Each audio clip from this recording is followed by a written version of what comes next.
Chers compatriotes béninois, comme vous le savez, nous avions entamé un voyage dans l'histoire récente de notre pays pour que la mémoire collective s'en souvienne, ce qui s'est passé en 2019, afin de prévenir de tels égarements pour les élections générales à venir.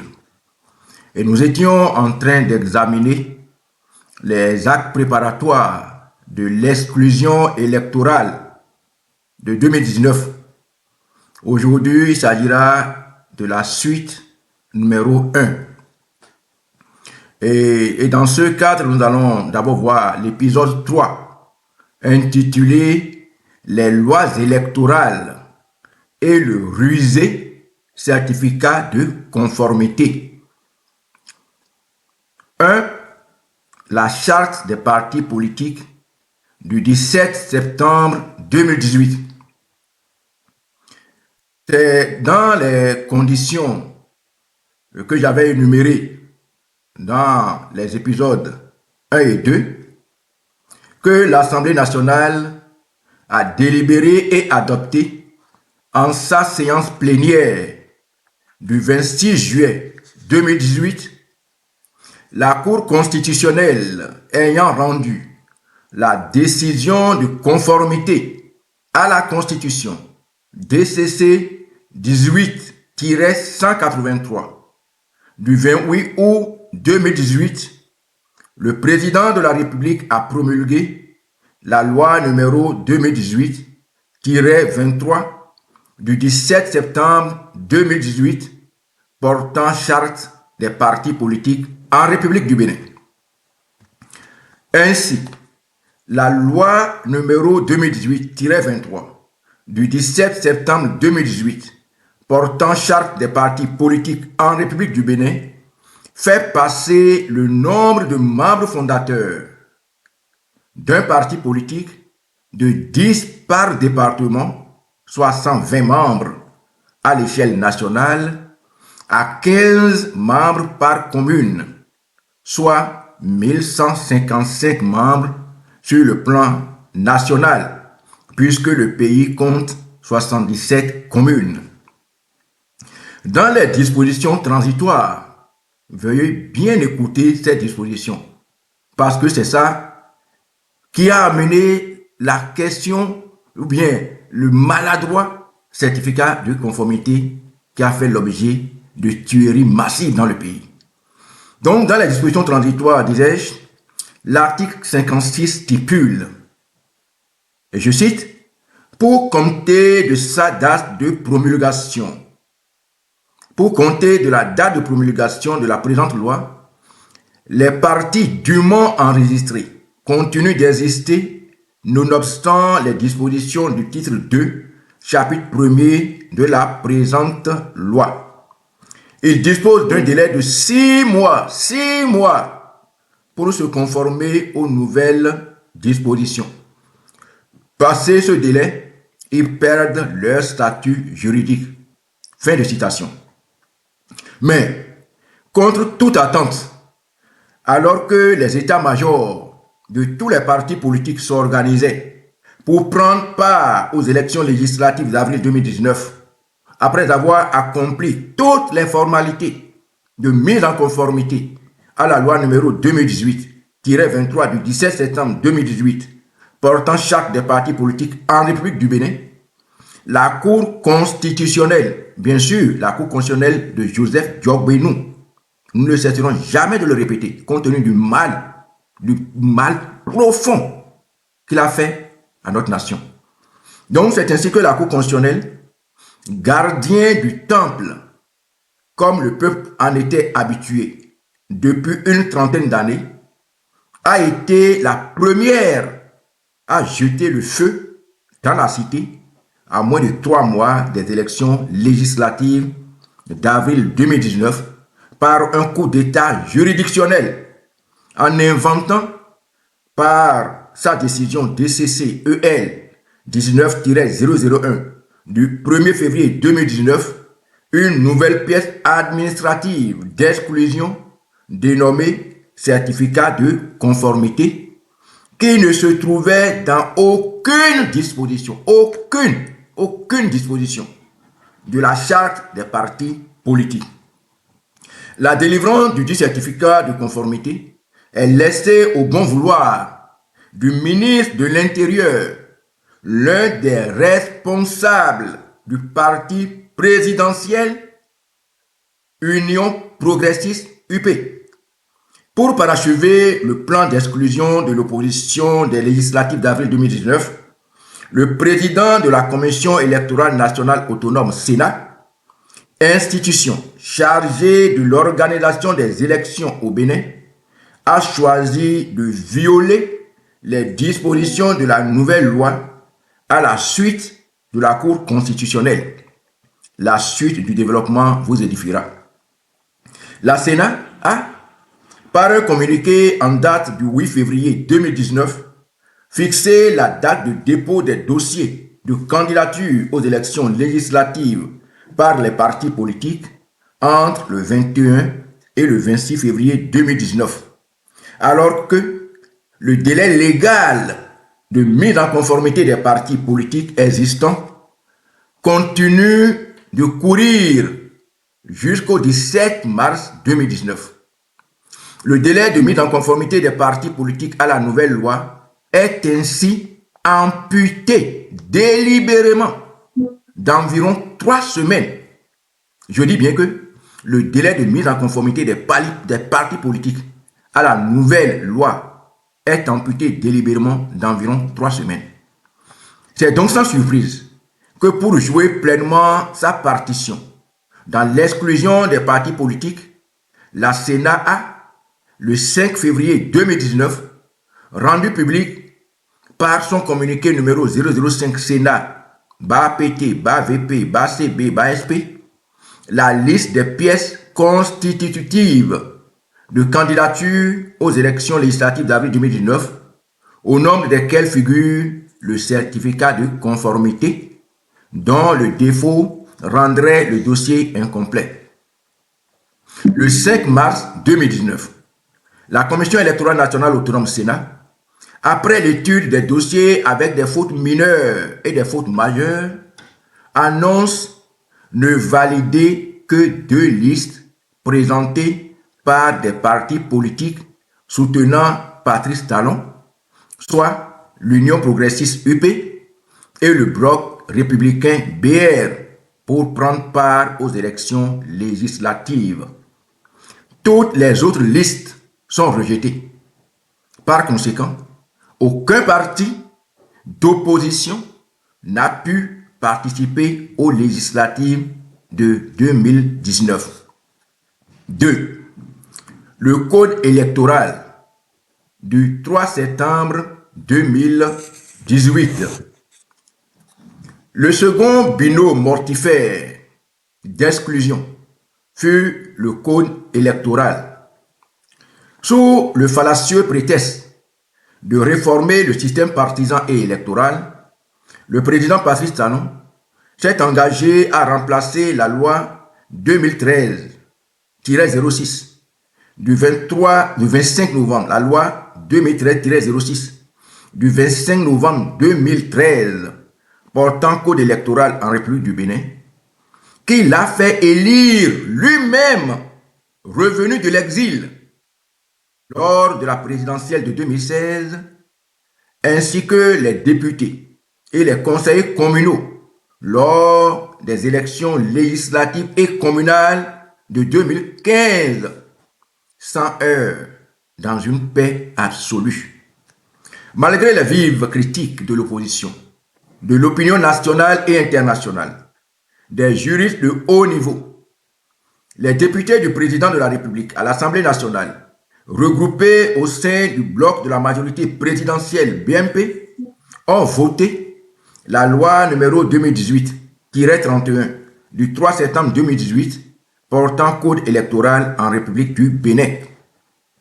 Cette loi comporte entre autres la suppression du récépissé provisoire après le dépôt du dossier de candidature, l'interdiction de correction du dossier de candidature après le dépôt, l'interdiction des alliances de partis politiques pour les élections, le paiement de caution de 249 millions de francs CFA pour les élections législatives et 250 millions, un quart du milliard, 250 millions de francs CFA pour l'élection présidentielle. Le quitus fiscal comme pièce constitutive du dossier de candidature. Si l'exigence du quitus fiscal n'est pas une mauvaise chose en soi, elle cache mal une intention diabolique, à savoir écarter les rivaux, les opposants, même si ceux-ci sont à jour vis-à-vis de l'administration fiscale, et cela n'a pas raté. J'en avais été personnellement victime avec d'autres collègues. Le directeur général des impôts l'a avoué devant la Cour constitutionnelle en 2023, prétextant recevoir les instructions des hautes autorités. 3. Rencontre du chef de l'État avec l'opposition. Les partis d'opposition ont demandé une audience auprès du chef de l'État pour lui dire de vive voix, après le mémorandum à lui adresser, le risque qu'il fait courir au pays en organisant des élections exclusives. Le président de la République n'a accordé cette audience que le 25 février 2019, veille de la clôture du dépôt des dossiers. Je répète, le président de la République n'a accordé cette audience demandée par les partis d'opposition que le 25 février 2019, la veille de la clôture du dépôt des dossiers de candidature aux élections législatives. Quelle bonne foi voulez-vous qu'on puisse attribuer à nos autorités? La veille de la clôture. Vous avez bien entendu ça? Oui, personne ne doit réécrire l'histoire. Personne ne doit effacer l'histoire. Le porte-parole des forces politiques de l'opposition a clairement exposé au chef de l'État les abus et obstacles à l'organisation inclusive des élections législatives d'avril 2019. J'ai bien reçu la lettre par laquelle vous m'avez informé de votre souhait, les anciens présidents de la République, les députés de la minorité parlementaire, certaines personnalités politiques, pour échanger sur la préparation des élections législatives à venir. Je me suis empressé de vous répondre favorablement sur une question aussi importante. Je crois que toute forme d'échange me paraît utile. Comme c'est vous qui avez demandé le rendez-vous, qui avez demandé l'audience, l'entretien, vous avez la parole. Monsieur le Président de la République, nous voudrions, avant de présenter l'objet de notre présence, vous saluer et vous remercier d'avoir répondu à la tenue de cette présente séance. Monsieur le Président de la République, il nous plaît de rappeler le contexte dans lequel il est apparu aux acteurs politiques responsables de l'opposition la nécessité que l'ensemble de la classe politique soit réunie au sujet des menaces qui pèsent sur l'organisation des élections législatives de avril 2019. En répondant à votre invitation, nous avons tenu à témoigner de notre volonté à œuvrer avec toutes les institutions et avec toute la classe politique de notre pays à la tenue des prochaines élections législatives dans la paix, la transparence, la justice et l'équité. Monsieur le Président de la République, le 1er février 2019, la Cour constitutionnelle a décidé de la modification par l'imposition du certificat de conformité qui n'existe ni dans la loi portant charte des partis politiques, ni dans le code électoral en vigueur en République du Bénin. Les partis politiques de l'opposition ont par correspondance demandé au chef de l'État l'initiative d'une réunion de l'ensemble de la classe politique en vue de solutions consensuelles. Nous avons espéré, en venant ici, que la présente rencontre réunirait toutes les parties prenantes du processus électoral, puisqu'il nous a été demandé de fournir au préalable une liste dûment signée de 10 représentants, 10 personnes représentant la délégation de l'opposition. Monsieur le Président de la République, il se comprend et que nous ne sommes pas ici dans les conditions et dans les dispositions idoines pour échanger, pour des échanges concertés en vue de trouver une porte de sortie à la satisfaction de tous. Nous voudrions néanmoins saisir la présente occasion pour préciser. 1. Jusqu'au 18 février, date où les partis politiques de l'opposition se sont vus obligés de tirer la sonnette d'alarme. Nous étions à 2 jours du démarrage du dépôt des dossiers sans qu'aucun parti politique ne soit situé sur son statut juridique. Bien que fort de notre existence juridique et malgré l'accompagnement des formalités de mise en conformité, nous étions donc capables à cette date de savoir dans notre pays les partis politiques pouvant se présenter aux élections et présenter des candidats aux élections législatives. Mais curieusement, personne ne savait parmi nous quels étaient les partis politiques qui avaient un statut juridique conformément aux déclarations antérieures et de la Cour constitutionnelle et la déclaration du ministre Sakalafia, ministre de l'Intérieur, devant la presse au cours d'une conférence de presse. Nous ne savions pas et nous étions à 2 jours. Le quitus fiscal n'est pas disponible pour la majorité des candidats. Le 21 février, le ministre de l'Intérieur a choisi de délivrer au seul parti de la mouvance, leur récépissé provisoire suivi du fameux certificat de conformité. À cette séance, le chef de l'État, comme à son habitude, s'est fait passer pour une encyclopédie sur les sujets dont il n'a pas la maîtrise. Il n'a pas manqué d'étaler sa méconnaissance de la charte des partis politiques qu'il a fait voter et imposer à la classe politique. Pendant qu'il tenait à humilier les membres de l'opposition en face de lui, le vice-président de l'Assemblée nationale, l'honorable Éric Rouleté, n'est pas passé par 4 chemins pour l'éclairer sur le sujet dont il n'a pas la maîtrise. Exister. Laissez-moi parler. Non, je me dis ça. Vous Monsieur le Président, mais laissez-moi finir. Qu'il continue de justifier de 15 membres fondateurs par commune. Ensuite, la loi dit il faut se... Mais ne mentez pas, monsieur le Président. Je ne mens pas, monsieur le Président. Mais la loi est ici. Je ne mens pas, la loi est là. Je vous lis la loi. Si vous lisez un seul passage où on dit que pour les anciens partis, il faut justifier de 15 membres sans préciser fondateur, là, je sors de la salle. Au lieu de faire preuve d'humilité, le président de la République profère encore des menaces à la classe politique de l'opposition. Je serai à votre place, que je ferai tout pour prendre part à ces élections, au lieu de faire de la guidée. Mais je serai à votre place, que je serai capable d'être présent aux élections à venir. Il ne sert à rien de faire beaucoup de bruit. D'attaquer la loi qui est votée, même si vous n'êtes pas d'accord, elle est votée. Elle s'impose à tout le monde. Et de faire, comme on appelle, du agidi. Par quelle magie?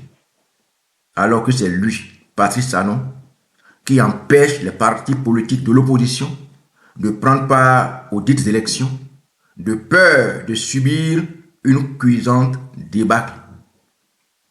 En résumé, et c'est le président, je le cite, votre présence aux élections dépend de vous, a lancé le président à l'opposition, avant d'ajouter, et je cite encore, l'absence de l'opposition sera malheureuse, mais cela ne sera pas ma faute. Oh là là, quelle injure.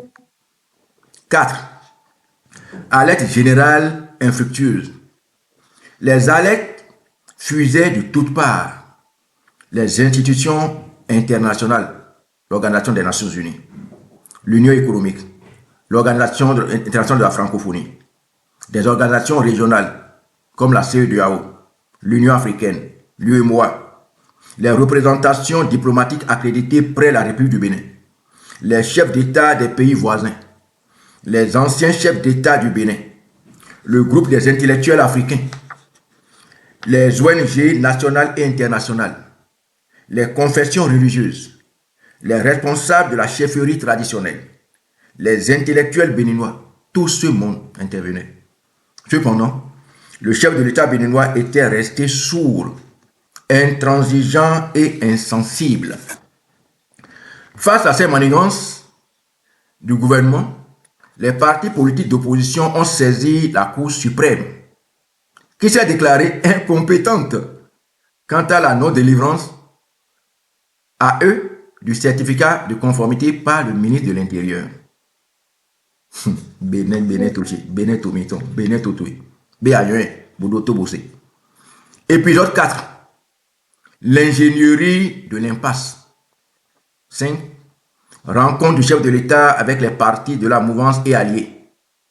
Le 6 mars 2019, le chef de l'État reçoit au Palais de la République le bureau de l'Assemblée nationale avec les responsables des partis politiques, à l'exception de ceux de l'opposition. Il invite le Parlement à légiférer en urgence, en proposant des textes plus adaptés pour sortir le Bénin de la crise. En réalité, il s'agit d'une orchestration de Patrice Talon pour se faire une bonne image dans l'opinion. Sa résolution de sortir l'opposition de l'Assemblée nationale remonte à 2017, après cette tentative de révision opportuniste de la Constitution du 11 décembre 1990. Patrice Talon aurait été un excellent comédien. Assemblée nationale, Mesdames et Messieurs les membres du bureau de l'Assemblée nationale, Mesdames et Messieurs représentants des formations politiques invités, bonjour. Bonjour et merci de votre présence. J'ai souhaité faire cette rencontre avec vous pour apprécier la situation dans laquelle nous nous trouvons dans le cadre de l'organisation des élections législatives à venir.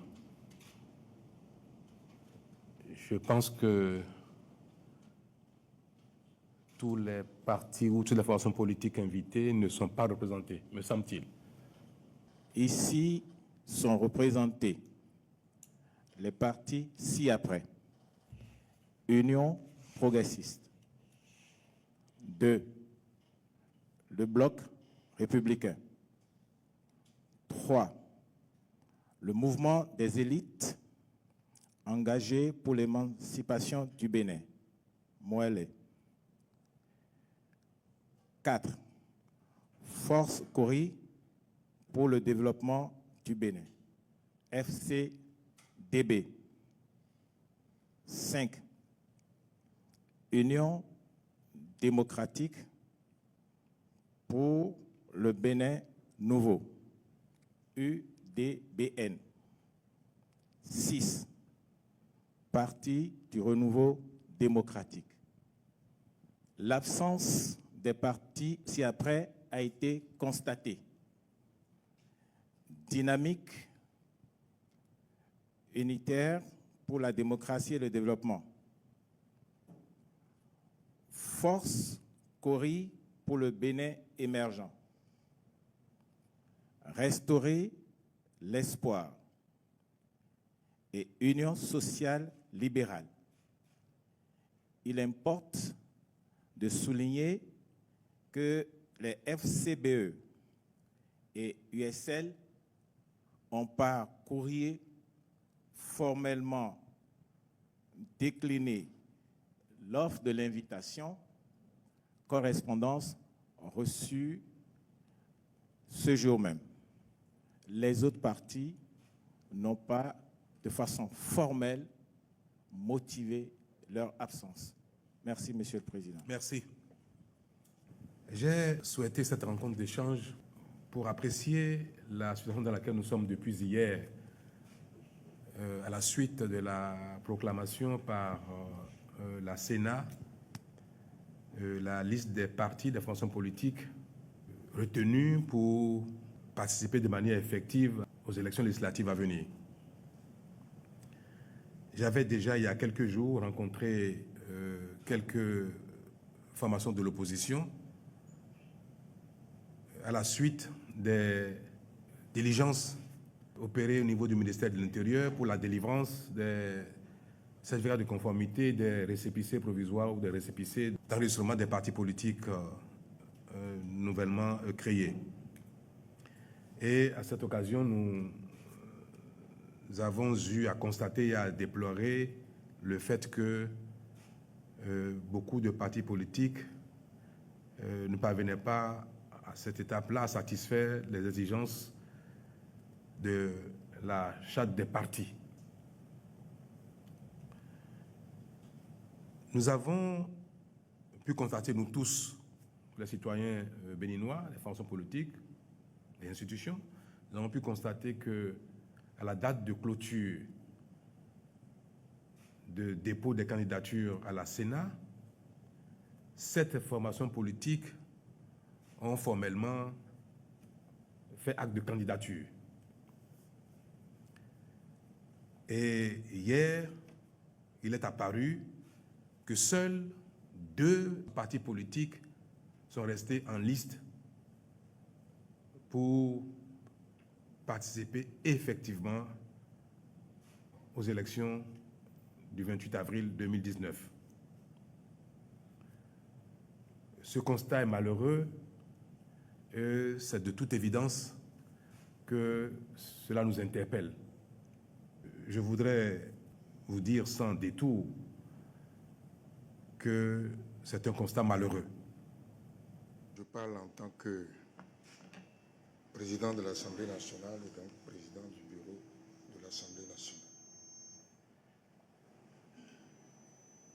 L'exposé que vous avez fait et l'analyse que vous avez faite de la situation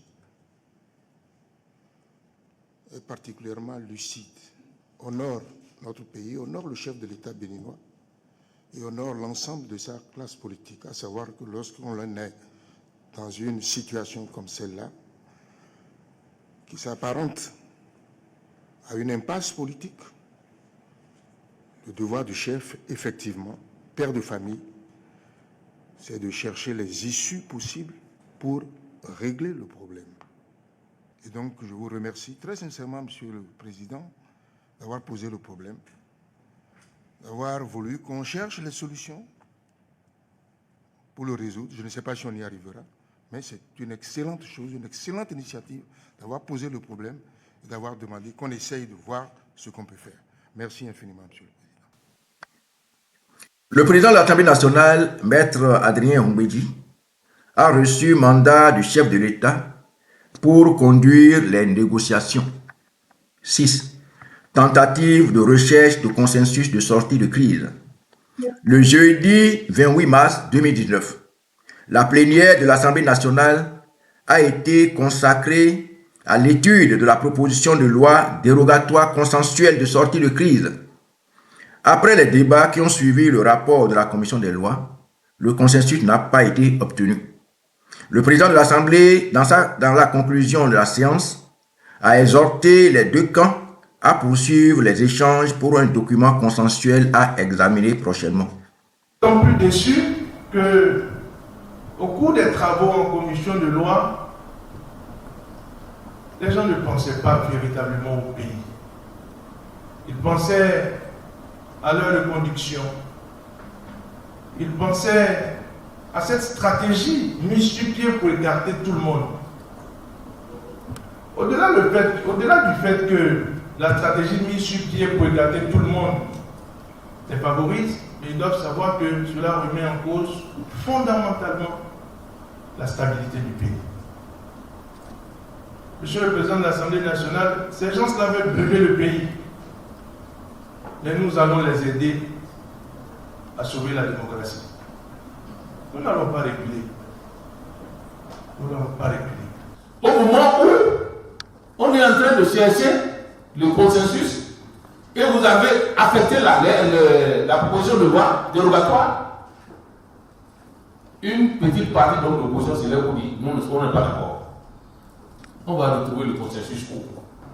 Désormais, il s'agit pour l'opposition soit de rester dans le statu quo et d'accepter de respecter les textes en vigueur, soit d'accepter un réajustement législatif conditionné par la révision de l'article 80 de notre Constitution.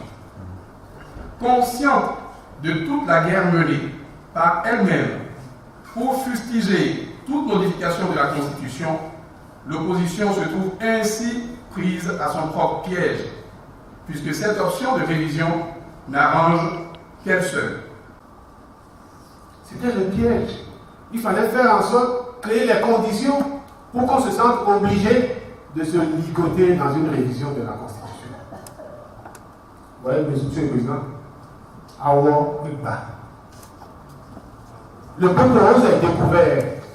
Ils ont fini par s'exprimer aujourd'hui pour dire ce que nous voulons, c'est de nous venger de vous. Vous avez refusé la révision de la Constitution pour aller aux élections, vous allez boire la révision de la Constitution. Non, il n'y aura pas révision opportuniste de la Constitution. Nous y sommes opposés. C'est pour ça qu'aujourd'hui, on condamne le parti bloc républicain, on condamne le parti bloc, le parti Union progressiste d'être respectueux des textes. Voilà, Monsieur le Président, je ne voulais pas dire plus que ça, mais dire tout de même que nous sommes toujours ouverts. S'ils pensent qu'il y a des solutions pour qu'ils rattrapent encore le processus, on est toujours ouvert. On est toujours ouvert, Monsieur le Président. Mais on ne peut pas faire autrement. S'il y en a qui ne veulent pas aller aux élections, s'il y en a qui opposent le consensus préalablement à une assise nationale. Monsieur le Président, les collègues qui aujourd'hui ont bloqué la recherche de consensus, mais qui crient à la fin, les portes sont ouvertes. Je me demande si ce ne sont pas des portes blindées, donc eux seuls ont la clé. Eux seuls ont la clé. Ils doivent reconnaître qu'ils ne veulent pas de ce consensus. Entre-temps, Maître Adrien Mbedji, président de l'Assemblée nationale, désigné facilitateur de la crise, était tombé en disgrâce auprès du chef de l'État et de son groupe. 7. Le forcing des députés du bloc de la majorité présidentielle à l'Assemblée nationale. Le vendredi 29 mars 2019, coup de tonnerre, alors que le président Adrien Mbedji, facilitateur désigné par le chef de l'État, poursuivait les pourparlers avec la classe politique et qu'il n'a pas encore remis le compte rendu de sa mission au chef de l'État, l'honorable Jean-Michel Abimbola, oui toujours, notre cher ami Jean-Michel Abimbola, donna à la tribune de l'Assemblée nationale, présidée cette fois-ci le jour-là, par le vice-président Robert Bian. Vous voyez comment les gens arrivent à manipuler l'opinion, à se jouer proprement de nous. Donc c'est le vice-président Robert Bian qui avait présidé le jour-là. Donc je disais tantôt que mon ami Jean-Michel Abimbola donna donc lecture de la déclaration des députés du bloc de la majorité présidentielle BMP. La dite déclaration prend acte de l'inexistence de consensus, alors que le président Adrien Mbedji continue de continuer encore de consulter la carte politique. Abimbola, avec ses amis, donnait déclaration à la tribune de l'Assemblée ici. Donc la dite déclaration prend acte de l'inexistence de consensus entre la mouvance et l'opposition et exige le respect du calendrier électoral, appelle le peuple béninois à se rendre massivement au centre de vote le 28 avril 2019 pour voter. Est-ce qu'il revenait à Jean-Michel Abimbola, qui n'a pas été désigné comme facilitateur, pour trouver une solution consensuelle à la crise, de décréter l'échec des négociations? N'est-ce pas un montage qui dénote de la mauvaise foi du président de la République et de sa mouvance? Nous appelons le peuple béninois à se tenir prêt pour exercer son devoir citoyen en se déplaçant massivement pour aller voter très prochainement. Il est convenu que les présidents des groupes parlementaires autour de Monsieur le Président se revoient pour faire la synthèse et signer les 3 propositions de loi qui seront ainsi comme la proposition consensuelle entre la mouvance et l'opposition. Grande fut notre surprise de constater que les travaux qui étaient en cours relatifs à l'étude des autorisations de ratification, au cours de ces travaux-là, les représentants de la mouvance ont fait une déclaration à la tribune pour signifier notre indisponibilité à continuer les négociations.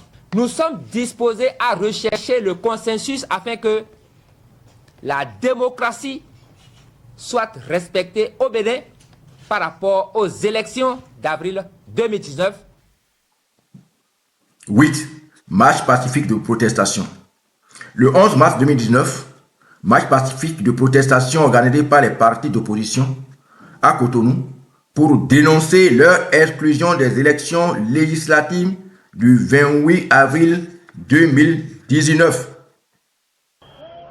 Il réclame la participation des partis de l'opposition aux législatives du 28 avril 2019. Des milliers de manifestants béninois ont répondu à l'appel de l'opposition pour une marche pacifique de protestation à Cotonou lundi 11 mars 2019. Outre les militants et acteurs politiques, des étudiants, acteurs syndicaux et militants de la société civile se sont joints à ce grand mouvement de protestation. Il faut dire que le truc est coincé, puisque les élections ne peuvent pas avoir lieu sans les partis de l'opposition. Donc celui qui dit qu'il est compétiteur, mais qui rejette, qui refuse la compétition, il n'est pas un compétiteur. Voilà un peu ça. C'est pour ça que la jeunesse est venue ici exprimer son ras-le-bol. Nous avons marché pour la sauvegarde des acquis démocratiques au Bénin. Il n'est pas normal qu'un seul homme s'assoie sur toute l'économie du Bénin. À travers une motion de protestation, les forces politiques de l'opposition ont entre autres exigé la reconnaissance administrative et l'existence légale de tous les partis d'opposition, le retour aux anciennes lois électorales pour organiser les élections et la prise d'une loi d'amnistie pour la libération de prisonniers politiques et le retour des exilés politiques. Nous demandons au chef de l'État de revoir sa copie afin que tous les partis d'opposition aillent aux élections parce que nous sommes dans un pays démocratique, nous ne sommes pas dans une dictature où on va empêcher les opposants d'aller aux élections. Le parti Force Coripoint Bénin émergent FCBE de l'ancien président Boni Yahi, l'Union sociale libérale de l'homme d'affaires Sébastien Ajavon et Restaurer l'espoir de Candide Azanaï sont exclus des législatives du 28 avril 2019. Ceci pour non-délivrance des quitus fiscaux et des certificats de conformité à la charte politique, toujours en débat selon l'opposition. Mes chers amis, voilà donc l'épisode 3 et puis 4 que je viens de vous faire. Veuillez me retrouver très prochainement dans la suite de ce voyage qui sera un peu long comme je vous l'avais dit. Que le Seigneur bénisse le Bénin, que le Seigneur délivre notre nation. Je vous remercie. À suivre et à très bientôt.